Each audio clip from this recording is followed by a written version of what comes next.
Hey guys! Welcome to our story. This is the first time that we actually sit down together and tell you about what we've been through, how we basically got here, sharing our stuff with you guys. It's been pretty hard. I know I mentioned to you before when I first started vlogging that I was going to sit down and share my story with you guys about Isabella, but I guess being pregnant for the second time after losing her was pretty tough in the beginning. You know, there's always scares. There still is scares, especially, I don't know if you know, some of you know, I blogged about me being scared of my 34 weeks of pregnancy. So it was just hard to sit down here and deal with it. But Ryan was lucky enough, or I'm lucky enough to have Ryan, should I say, that wants to sit down here and share his story as well. Because not only am I grieving, or we still are grieving, you know, but we're just grieving in a different way. Whenever we lost Isabella, I grieved one way and he grieved in a different way. And some of you might think, well, you know, it shouldn't be like that, or whatever the case may be, but men always grieve differently than women. And I think as women, we're going to grieve a little bit more because we're the ones that actually got to physically carry the baby. We got to hold the baby for those, you know, whatever couple months you might have lost your baby. So in my case, it was about 8.5 months. So and same thing for Ryan. He's going to grieve differently. You know, he had his memories with Isabella, but it's going to be a lot different. So today we're going to talk about basically how it all led up to where we're at now. So I'll go ahead and get started. One morning, let's see, or let me go back a little bit. We had went out to go to the bank. We had just had dinner at home, had felt Isabella move, and we went out to the bank, and I felt her moving and stuff, and we were just kind of joking around, talking, and then we came home, and I sat down to have a snack, and just kind of told Ryan, oh, she's not moving. But of course, you know, at that time, we were never told to do kick counts or anything like that. That was a perfectly healthy pregnancy and everything was going good. You know, so I had my little snack and I remember sitting down at the table and everything was fine. Or to me, I thought it was fine. I just thought maybe she was sleeping or whatever the case may be. I think she moved probably like once that night before I went to bed. I mean, it wasn't a lot, you know, but, you know, to me, my first pregnancy, I was like, oh, she's moving, okay, everything's fine. So we went to, you know, of course we went to bed. That was on a Saturday. I had to get up for work on Sunday morning, and I was 34 weeks and, let's see, about 3 days, I believe. No, Thursday, Friday, Saturday, Sunday. 34 weeks and 3 days on Sunday. And my usual routine was I would roll on my right side and she would start kicking, or Ryan would tell her, you know, goodbye or whatever and kiss my stomach, and he would get her moving. And at that time she didn't move, so that kind of woke me up a little bit earlier. I would usually get up at 6:30. This time that day I woke up at 6 because Ryan had left the house around like 5:30, 5:45ish. And I was like, whoa, she's not moving, you know, and she would always be on my right side, you know, kicking after he kissed my stomach from laying on my left side. So all I had to do was roll on my right and she would kick my right or my left side. So I didn't get anything, and I was just kind of just trying to stay calm, like, okay, she's probably asleep. And I tried poking at her and nothing, didn't get anything. So I texted Ryan and he told me, you know, just everything's fine, calm down, use a Doppler and find her heartbeat. So I did that, and usually I knew where she was at. She was usually on my left side, you know, somewhere the lower, lower left or upper left of my side. And I tried and I searched. I had so much jelly on my stomach because I searched high and low on my stomach trying to find her heartbeat, and I could not find it. So that immediately put me into a scare, wondering what the heck is going on. How come I can't find her heartbeat? I just felt her, you know, a couple hours before, you know, the night ended, and now I have nothing. So I was just getting ready for work because I was trying to get a hold of my doctor. Ryan told me to call my doctor, and of course the doctor has an answering service. And it took me, gosh, almost like an hour to just get through them. And I couldn't call work to tell them I wasn't going in because I was going to the hospital, because I was waiting on the phone to get through my doctor. So I just got ready for work. I drove to work. Luckily it was just right up the street. I drove to work and it still had nothing. I was still on hold, trying to get a hold of the doctor. So finally, as I walk into Target and I go back, to punch in, it shows that I'm not working. So that was a big shocker. I was supposed to be there later on in the evening to close. And the doctor finally answers and says, go to the emergency room. So I walk right back out, and luckily the hospital's right up the road. So I drove myself to the hospital by myself. And I was just, crying, just all these thoughts are just going through my head, like, what's going on? How come I'm not feeling her move? What did I do last night? What did I do wrong? So kind of just playing the blame game on myself in a way. And I had everyone at that time. Once I get to the hospital, I get, checked in, I go to triage, and they just kind of start looking for her heartbeat. And I'm there alone by myself, and I text Ryan to let him know I was going to the hospital. So I'll let him talk and let you know what his thoughts were his thoughts there at that moment. Okay, at that point in time, I did receive her text saying, I am at the hospital. I'm currently at work at the time. I go to work at anywhere from 5:30 to 6 a.m. at the time. I was out en route towards almost downtown area. So about 30-40 minutes away from the company where my car is parked, before I can even start heading towards the hospital, which is about 20 minutes from my job. So I'm at a store, I get the text, and so I call my boss, hey, I gotta go, my fiance, she's at the hospital. Something's going on, I gotta leave. Fortunately, I couldn't leave exactly at that moment. They had to send a guy out there to cover everything. So I'm sitting there, things going through my mind, endless things, thinking what's going on, is Rochelle okay, is Isabella okay, I hope everything's okay, stressing out, totally not having a good mindset at the time. So the guy finally shows up, I take off, get back to the shop. Once I get back there, punch out, do everything I need to do, get in my car, take off. About halfway there, I get a phone call from my sister. She's busting in tears.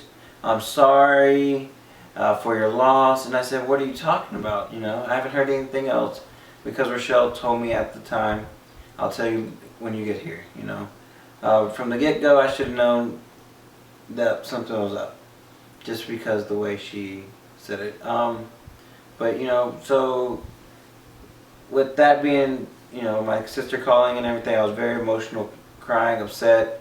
So I started speeding a little bit, and I got to the hospital quicker. So I finally get upstairs, and Rochelle just looks at me, I look at her, and we both start bawling. We know exactly what's going on, We know we lost Isabella. Didn't know what to do, never lost, a baby before, since this, both of our first. And, it just hurt us real bad. And it was just heartbreaking, Like, what are we going to do emotionally? What are we going to do with all of her stuff? Started going through my head. Can't afford a funeral at the time or anything like that. And so, with that being said, I'm going to let Rochelle go ahead and finish from this part, and I'll butt in later on. So, like Ryan said, once he got there, we just held each other, and the nurses at the time, one of them was really supportive.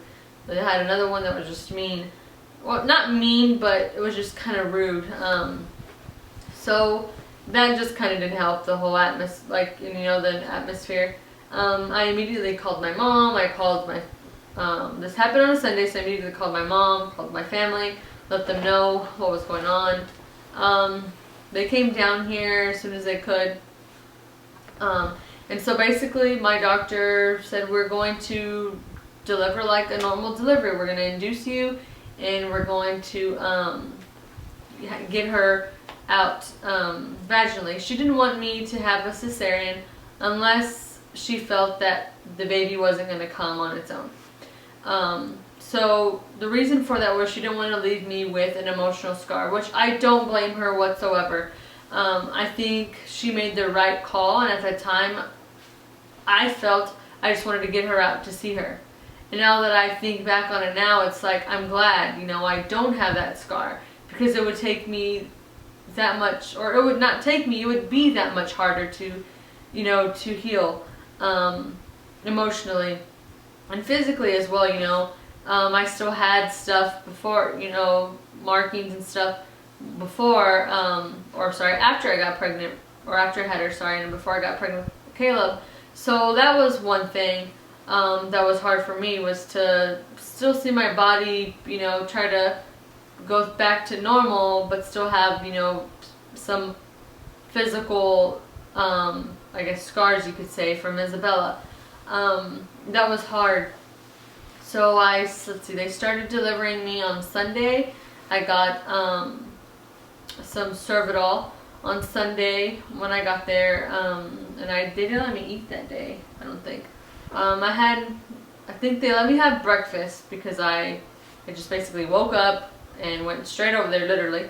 And so they let me have or lunch, I guess you could say, and that was my last meal for the next day and a half, yeah.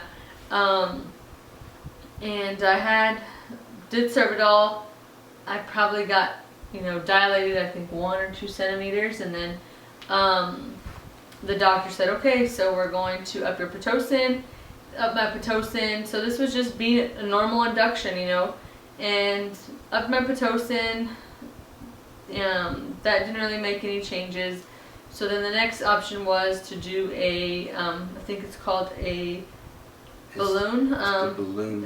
There's a proper name for it, but I just know it as a balloon. So we did that, and basically that helped jumpstart my contractions and my labor. My water broke.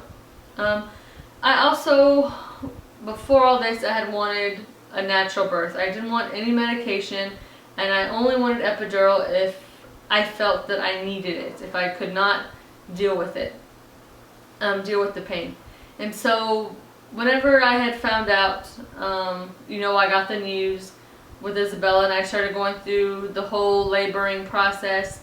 I was coping with contractions fine in the beginning, but once I started upping my Pitocin a little bit, I think I was able to handle it pretty well. But I think emotionally, I needed something to calm me.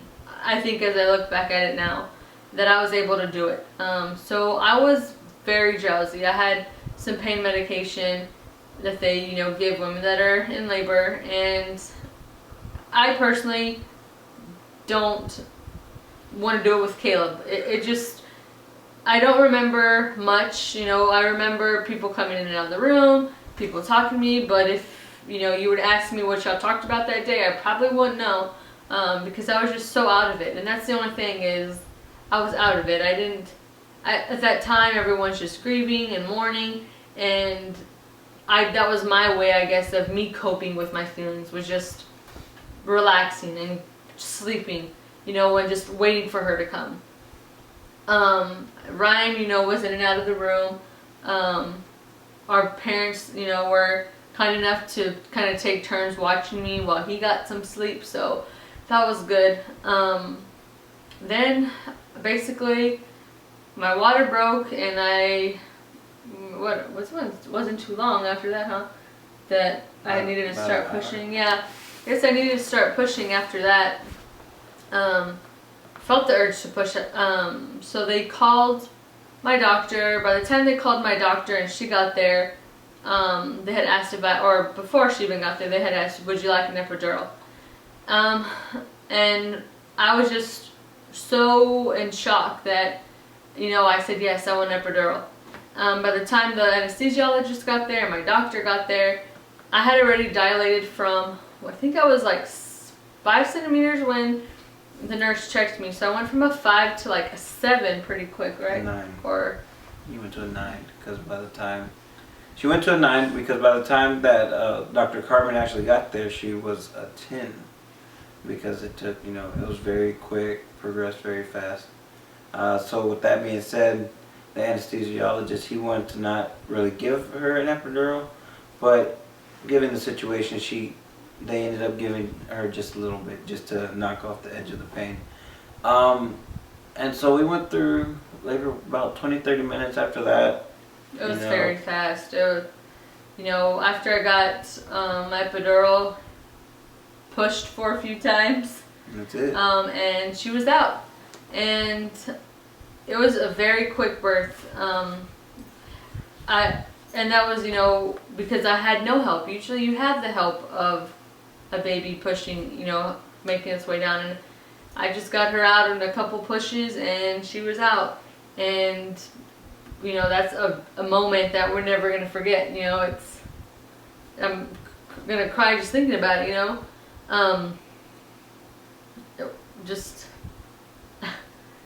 It was hard to see her.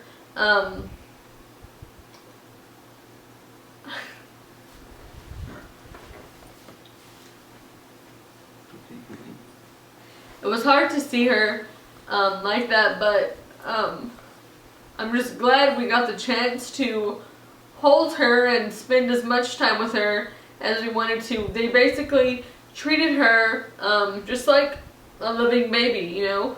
They were gentle with her, they took care of her.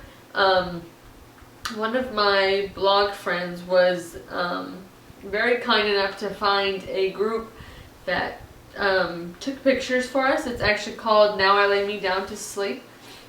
It's an organization that actually takes pictures of families and babies that are either stillborn or families that have maybe miscarried and just want to have those, I guess, because after a certain amount of weeks, I think it's before 28 weeks, it's a miscarriage. So they go out there and take pictures. You know, they're people that might have been in our situation before and become photographers for Now I Lay Me Down to Sleep. And that's something me and Ryan have thought about doing, is to kind of maybe paint it forward one day, and well, I guess once we pick up our photography skills to do. But Now I Lay Me Down to Sleep photographer came over after the next day she was born and took some pictures of Isabella. And it's our favorite picture. This is our angel. This is a picture that I keep, you know, next to my bed on the right side. Every morning and night, I always take a look at it. This is a picture with her sock monkey, of course. Rochelle sleeps with her sock monkey, you know, just because as comfort type deal. But I'll give her sock monkey a kiss each morning and every night. That way it kind of reminds me of her. The photographer was amazing. If you do ever experience, you know, stillbirth and or miscarriage, I definitely recommend getting some pictures taken by, you know, what was it? Now I Lay Me Down to Sleep. Now I Lay Me Down to Sleep. Also want to thank our friend Laura. She was the one that suggested it to us, which was great. She helped us, you know, find a photographer and really get us some great pictures. That way we could have memories of her as well. Another thing that me and Rochelle wanted to show y'all, this goes out to the, I don't know if they're going to be seeing this, but to the, what is it? The hospital. Sci-Fair. Yeah, our hospital was so kind enough to put stuff together for Isabella. Well, this is basically a little purple box, and if this color represents, you know, like a loss. So this box contains stuff that we got from the hospital, and I also have some stuff in like a little Ziploc bag that I don't want to open, because that's stuff that has her blankets that we got and her, I think, some other stuff, and I just want the scent there. But what we got here is, if you can see it, the bag is back. They got her footprints, her handprint, and they were kind enough to take some pictures of us. Afterwards, we got her little hat that she wore, These are just our bracelets, mine, Ryan's, and oops, we got Isabella's little bracelet. We got. They gave us a lock of her hair as well. And basically it's just, you know, a memory box of exactly what we all witnessed on March 5th, 2013. She was 4 pounds, 4 pounds 7 ounces and 18 and a half inches. She was long. She was the same length as her little sock monkey. Yeah, exactly. So this is just a box that we have to cherish. And I also got this little star that I wanted to give away. So this is also very meaningful for me. So we have a little area for her with all her stuff, and we're going to keep it that way, and we're going to make sure we let Caleb know that he is a little brother and he has a big sister up in heaven. So this is something we just wanted to share.